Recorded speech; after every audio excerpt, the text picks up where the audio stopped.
നവോമിയുടെ ഭർത്തു കുടുംബത്തിൽ ബോവാസ് എന്നു പേരായ ഒരു ധനികനുണ്ടായിരുന്നു. ഞാൻ പോയി എന്നെ അനുവദിക്കുന്നവരുടെ വയലിൽ കാലാ പെറുക്കട്ടെ എന്ന് മൊവാബിയായ റൂത്ത് നവോമിയോട് ചോദിച്ചു. അവൾ പറഞ്ഞു, പോയിക്കൊള്ളുക. റൂത്ത് വയലിൽ ചെന്ന് കൊയ്ത്തുകാരുടെ പുറകെ കാലാ പെറുക്കി. എലിമലേക്കിന്റെ കുടുംബത്തിൽപ്പെട്ട ബോവാസിന്റെ വയലിലാണ് അവൾ എത്തിച്ചേർന്നത്. ബോവാസ് ബെത്ലഹേമിൽ നിന്ന് വന്നു. കർത്താവ് നിങ്ങളോടുകൂടി എന്ന് പറഞ്ഞ് അവൻ കൊയ്ത്തുകാരെ അഭിവാദനം ചെയ്തു. കർത്താവ് അങ്ങയെ അനുഗ്രഹിക്കട്ടെ എന്നവർ പ്രതിപാദനം ചെയ്തു. കൊയ്ത്തുകാരുടെ മേൽനോട്ടം വഹിച്ചിരുന്ന ഭൃത്യനോട് ബോവാസ് ചോദിച്ചു, ആരാണ് ഈ യുവതി? നവോമിയോടൊപ്പം മൊവാബിൽ നിന്ന് വന്ന മൊവാബിൽ സ്ത്രീയാണ് ഇവളെന്ന് ഭൃത്യൻ മറുപടി നൽകി. വയലിൽ കാലാ പെറുക്കാൻ അനുവദിക്കണേ എന്ന് അവൾ അപേക്ഷിച്ചു. രാവിലെ മുതൽ ഇതുവരെ വിശ്രമമില്ലാതെ കാലാ പെറുക്കുകയാണ്. അപ്പോൾ ബോവാസ് റൂത്തിനോട് പറഞ്ഞു, മകളെ, കാലാ പെറുക്കാൻ ഇവിടം വിട്ട് മറ്റു വയലുകളിൽ പോകണ്ട. എൻ്റെ ദാസിമാരോടുകൂടെ ചേർന്ന് കൊള്ളുക. അവർ കൊയ്യുന്നത് എവിടെയെന്ന് നോക്കി അവരെ പിന്തുടരുക. നിന്നെ ശല്യപ്പെടുത്തരുതെന്ന് ഭൃത്യന്മാരോട് ഞാൻ പറഞ്ഞിട്ടുണ്ട്.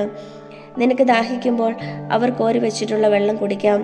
അവൾ സാഷ്ടാംഗം പ്രണമിച്ചുകൊണ്ട് ബോവാസിനോട് പറഞ്ഞു, അന്യനാട്ടുകാരെ എന്നോട് കരുണ തോന്നാൻ ഞാൻ അങ്ങേക്ക് എന്ത് നന്മ ചെയ്തു? ബോവാസ് പറഞ്ഞു, ഭർത്താവിൻ്റെ മരണത്തിന് ശേഷം നിന്റെ അമ്മായിയമ്മയ്ക്ക് വേണ്ടി ചെയ്തതും മാതാപിതാക്കളെയും സ്വദേശത്തെയും വിട്ട് അപരിചിതരായ ജനത്തിൻ്റെ ഇടയിൽ വന്നതുമെല്ലാം എനിക്കറിയാം. നിന്റെ പ്രവൃത്തികൾക്ക് കർത്താവ് പ്രതിഫലം നൽകും. നീ അഭയം പ്രാപിച്ചിരിക്കുന്ന ഇസ്രായേലിൻ്റെ ദൈവമായ കർത്താവ് നിന്നെ സമൃദ്ധമായി അനുഗ്രഹിക്കും.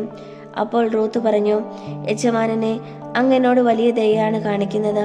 എന്തെന്നാൽ ഞാൻ അങ്ങയുടെ ദാസിമാരിൽ ഒരുവളല്ല. എങ്കിലും ഈ ദാസിയെ ആശ്വസിപ്പിക്കുകയും കരുണയോടെ സംസാരിക്കുകയും ചെയ്തു. ഭക്ഷണ സമയത്ത് ബോവാസ് അവളോട് പറഞ്ഞു, വന്ന് ഭക്ഷണം കഴിക്കൂ. വീഞ്ഞിൽ മുക്കി അപ്പം ഭക്ഷിച്ചുകൊള്ളൂ. അങ്ങനെ അവൾ കൊയ്ത്തുകാരോടുകൂടി ഇരുന്നു. അവൻ അവൾക്ക് മലർ കൊടുത്തു. അവൾ ഭക്ഷിച്ചു തൃപ്തിയായി. ബാക്കിയും വന്നു. അവൾ കാലാ പെറുക്കാൻ എഴുന്നേറ്റപ്പോൾ ബോവാസ് ഭൃത്യന്മാരോട് പറഞ്ഞു, അവൾ കറ്റകളുടെ ഇടയിൽ നിന്നും ശേഖരിച്ചു കൊള്ളട്ടെ. അവളെ ശകാരിക്കരുത്. കറ്റകളിൽ നിന്നും കുറേശ്ശെ വലിച്ചൂരി അവൾക്ക് പെറുക്കാനിടണം. അവളെ ശാസിക്കരുത്. അങ്ങനെ അവൾ സന്ധ്യ വരെ കാലാ പെറുക്കി. മെതിച്ചപ്പോൾ ഏകദേശം ഒരു ഏഫാ ബാർലി ഉണ്ടായിരുന്നു. അവൾ അതെടുത്തുകൊണ്ട് നഗരത്തിലേക്ക് പോയി താൻ ശേഖരിച്ച ധാന്യം കാണിച്ചു. ബാക്കി വന്ന ആഹാരം അവൾക്ക് കൊടുക്കുകയും ചെയ്തു. അമ്മായിമ്മ ചോദിച്ചു, എവിടെയാണ് ഇന്ന് കാലാ പെറുക്കിയത്? എവിടെയാണ് ഇന്ന് നീ ജോലി ചെയ്തത്? നിന്നോട് കരുണ തോന്നിയ മനുഷ്യൻ അനുഗ്രഹീതനാകട്ടെ.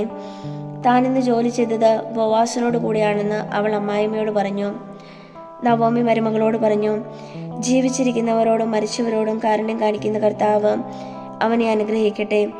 അവൾ തുടർന്നു, അവൻ നമ്മുടെ ബന്ധുവാണ്, ഉറ്റ ബന്ധു.